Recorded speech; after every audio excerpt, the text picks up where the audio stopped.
স্বয়ং আল্লাহ সুবহানাহু ওয়া তাআলা বলছেন, অমিনান নাসি মান ইয়াকুলু আমান্না বিল্লাহি ওয়া বিল ইয়াউমিল আখির ওয়া মা হুম বিমুমিনিন।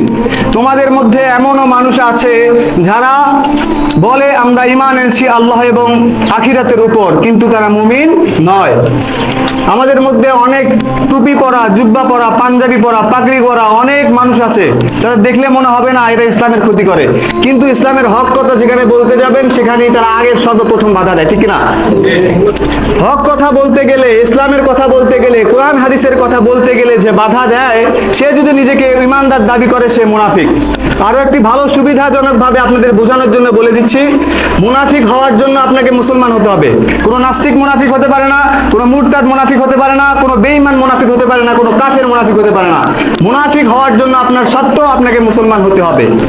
আব্দুল্লাহ ইবনে উবাই ছিলেন তখনকার যুগে মুনাফিকদের সর্দার, অথচ নিজেকে মুসলমান দাবি করতেন, রাসূল সাল্লাল্লাহু আলাইহি ওয়াসাল্লামের সাথে নামাজ পড়তেন। যে ব্যক্তি রাসূলের পিছনে নামাজ পড়েছে সেই ব্যক্তি রাসূলের ইসলামকে ধ্বংস করার জন্য কাজ করেছে, ঠিক কিনা? রাসূলের উম্মত যেমন আমরা আছি, রাসূলের উত্তরসূরি যেমন আমরা আছি, আবু জাহেলের উত্তরসূরিও আছে, মুনাফিকদের উত্তরসূরিও আছে, ঠিক কিনা? সম্মানিত হাজিরিন, আমাদের চিনতে হবে মুনাফিক কারা, আমাদের তাদেরকে বের করতে হবে। তারা বলে আমরা ঈমান এনেছি, তারা বলে আমরা মুসলমান, অথচ তাদের দ্বারায় ওয়াজ মাহফিল গুলো বন্ধ হয়, অথচ তাদের দ্বারায় শিক্ষা ব্যবস্থার আজ দুর্দশা, তাদের দ্বারায় এত ইসলামের ক্ষতি হয় যেগুলো কাফেরদের দ্বারাও ক্ষতি হয় না, ঠিক কিনা? হক কথা বলতে গেলে যাদের গায়ে বাজে।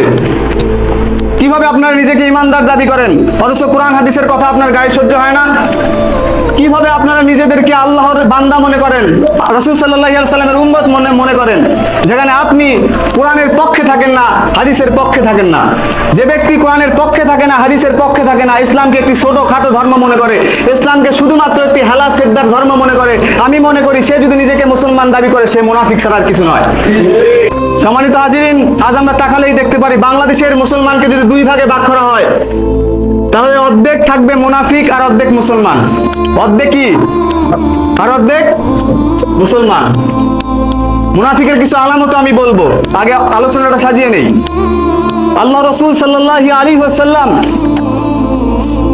এই যে তার জীবন দশায় সবচেয়ে যে দলটি বেশি ক্ষতি করেছে, তার সবচেয়ে যে দলটি ইসলামকে বেশি আটকে রাখতে চেয়েছে সেই দলটির নামই মুনাফিক, আর অন্য কিছু নয়। কাফেররাও এত ক্ষতি করে নাই মুনাফিক যতটা ইসলামের ক্ষতি করেছে। উদাহরণ হিসেবে আমি একটা কথা বলি, আপনাকে যদি কেউ সামন থেকে আঘাত করতে চায় তাহলে আপনি তাকে প্রতিহত করতে পারবেন। আপনাকে যদি কেউ পিছন থেকে আঘাত করতে চায় আপনি প্রতিহত করার সময় পাবেন না, ঠিক কিনা? কোনটা বিপজ্জনক, সামন থেকে আঘাত করে নাকি পিছন থেকে? কাফেররা সামন থেকে আঘাত করে আর মুনাফিকরা পিছন থেকে আঘাত করে। আপনি দেখছেন আপনার সাথে আছে, আপনার সাথেই বসে আছে টুপি, পাঞ্জাবি, জুব্বা, পাগড়ি, একদম সুফি মানুষ, অথচ এই মসজিদ থেকে বের হয়ে যে কূটনীতি শুরু করবে, আয় রে ইসলাম বলে এটা বলে, ইসলাম বলে ওটা বলে, ইসলাম নাকি এটা, ইসলাম নাকি ওটা। আরে মিয়া, ইসলাম হলো পূর্ণাঙ্গ জীবন ব্যবস্থান। আমি বলি না, আল্লাহ সুবহানাহু ওয়া তাআলা বলেছেন ইনদাদ-দীন ইনদাল্লাহিল ইসলাম। আপনি ইসলাম যদি ধারণ করতে চান, আপনার দোলনা থেকে শুরু করে মৃত্যুর আগ পর্যন্ত আপনার যাবতীয় যত দায়িত্ব সব ইসলাম নিয়ে নেবে। ইসলাম এত ছোটটা নয়, এত খাটোটা নয় আমরা যেটা মনে করি। আপনি কি মনে করেন যে ইসলামে আপনি বাথরুম কিভাবে করবেন সেটা বলা নাই? আপনি কি মনে করেন আপনি রাতে কিভাবে শুবেন সেটা ইসলামে বলা নাই? আপনি কি মনে করেন যে আপনি মসজিদে এসে কিভাবে নামাজ আদায় করবেন, কিভাবে আদব কায়দা করবেন সেটা কি ইসলামে বলা নাই? বলা নাই ইসলামে সেটা? আমি আবারও বলছি, ইসলাম দোলনা থেকে শুরু করে মৃত্যুর আগ পর্যন্ত যাবতীয় যত মুসলমানের চলার জন্য যাবতীয় যত দিক নির্দেশনা আছে সব ইসলামে আছে। আপনাকে আর কোনো দিকে দেখতে হবে না। দেখেন না, দাখিল মাদ্রাসায় সারেগামাপা ঢুকানো হয়েছে, প্রতিবাদ করেছি। আমি জানি না দাখিল মাদ্রাসার কোনো শিক্ষক বা কোনো শিক্ষার্থী কেন প্রতিবাদ করে নাই, কিন্তু আমি আজকে এখানে দাঁড়িয়ে প্রতিবাদ করছি। আর কোনোভাবে যদি ইসলামকে ছোট এবং খাটো করার জন্য চেষ্টা করা হয়, বাংলাদেশের কোনো মুসলমান থেমে থাকবে না, থাকবে না, থাকবে না। প্রতিবাদ করতে হবে, আমাদের হকের পক্ষে আমাদের থাকতে হবে।